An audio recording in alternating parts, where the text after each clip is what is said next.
The Sutra of Contemplation is a manual of meditation and visualization. The background story, which introduces the meditations, relates that Prince Ajatasattu in the kingdom of Magadha in ancient India overthrew his father, King Bimbisara, usurping the throne. He imprisoned his father and restricted his mother from visiting. His mother thwarted his plan to kill Bimbisara by starvation by secretly bringing food for the king. She was placed under house arrest. Her grief and distress became known to the Buddha as he was teaching on Vulture's Peak nearby.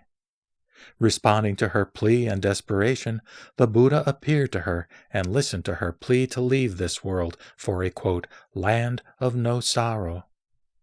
In order to reach such a land, the Buddha taught her a series of 13 meditations which would free her from her distress. Through good deeds such as filial piety, keeping Buddhist precepts, and aspiring for enlightenment and practicing meditation visualization, everyone will be able, by the power of the Buddha, quote, to see the Pure Land as clearly as if one were looking at one's own reflection in a bright mirror, close quote. The meditations require single-mindedly focusing the mind while contemplating the sun, water, the ground of the Pure Land, its trees, the adornments of the land, the Buddha's many features, the Bodhisattvas Kuan Yin and Sai Shi, who assist Amida and are manifestations of his compassion and wisdom. And finally, visualizing oneself in the Pure Land. The mind, identifying with the object of meditation, becomes purified and enabled to enter the Pure Land. The final form of meditation made the text a central resource for popular Pure Land teaching beyond monastic institutions. The sutra teaches that the lowest level of defiled or evil people could gain birth into the land by reciting the name of Amida Buddha, Namu Amida Butsu. I take refuge in Amida Buddha, with the help of a good friend or teacher, even at the last moment of life. One recitation purifies eons of evil karma. This path is for those who are completely unable to avail themselves of the practice of visualizations in the earlier 12 meditations. The final option opened the path of hope, which is characteristic of Pure Land teaching. The sutra concludes with the spiritual awakening of Queen Vaidehi and her attendants, who all aspire to go to the Pure Land. There are several aspects of the sutras which made them the basis for the popular spread of Pure Land Buddhism. The first is the story of the Bodhisattva Dharmakara, or storehouse of truth, in the larger Pure Land Sutra. According to this text, the Bodhisattva was a king in a far-off land in the cosmos. Seeing the suffering of the world, he renounced his throne and became a monk, seeking to find a way to bring all beings to enlightenment. Rather than a political kingdom, he made 48 vows or wishes that he would create an ideal world to attain enlightenment through his unceasing Buddhist practice. His dedicated effort through 5 eons of time resulted in the establishment of the Pure Land and his status as Amida Buddha. Several vows became central in Pure Land teaching. The 17th proclaimed that the Bodhisattva's achievement would resound throughout the universe. The 18th vow promised that anyone thinking on him for 10 thoughts would be born in the land. As the tradition took shape, the recitation of the name became the practice of the vow and the easiest path for ordinary people. The 20th vow was also considered to support the recitation of the name. The 19th vow offered the path of meditation as a means of attainment. Also, the Buddha would come to welcome the devotee to the Pure Land on his or her death. The vows are based on the principle of interdependence, as the Bodhisattva pledged that he would not accept enlightenment himself unless all others gained it with him. The power of these vows expressed the earnest desire in all beings to fulfill themselves through growth and creativity.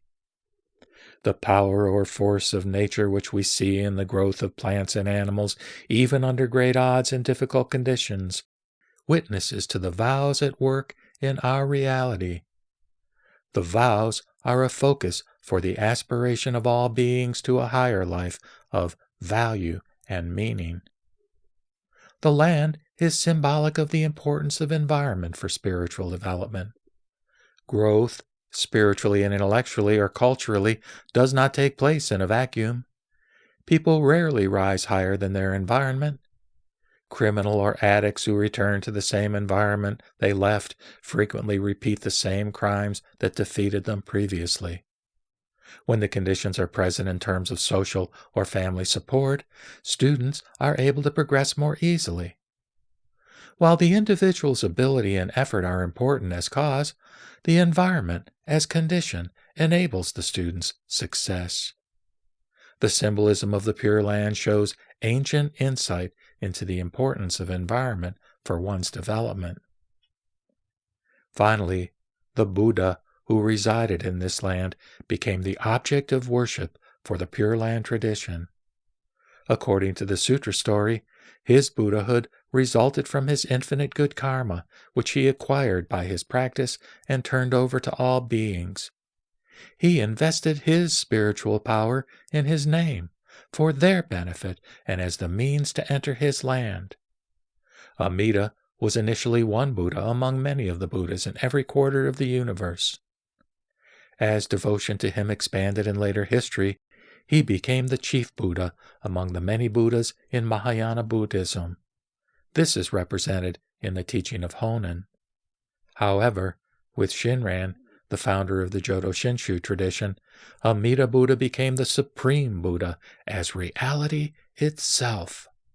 All other Buddhas were manifestations of Amida, who is the direct expression of reality, which we can never conceive apart from form. That is, when we speak of reality, it is always in personal terms. Anthropomorphism is a universal trait of religion. We cannot conceive of a reality higher than ourselves.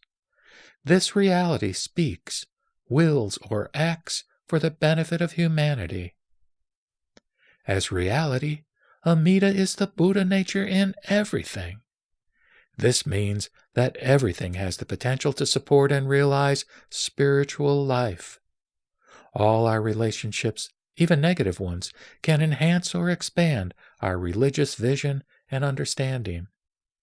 This view encourages a positive view of all life and challenges us to see the spiritual dimension and truth in all experiences and situations. It offers a holistic and integrative approach to life.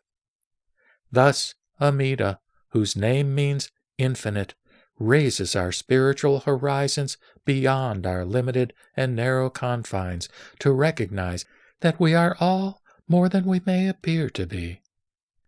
Amida is not a transcendent God above and beyond all creation. Amida is our within and without, the truth within all truth, the ideal in all ideals, the relation in all relations, the meaning within meaning. Spiritual liberation is complete here and hereafter. Such is the essence of the Pure Land Path.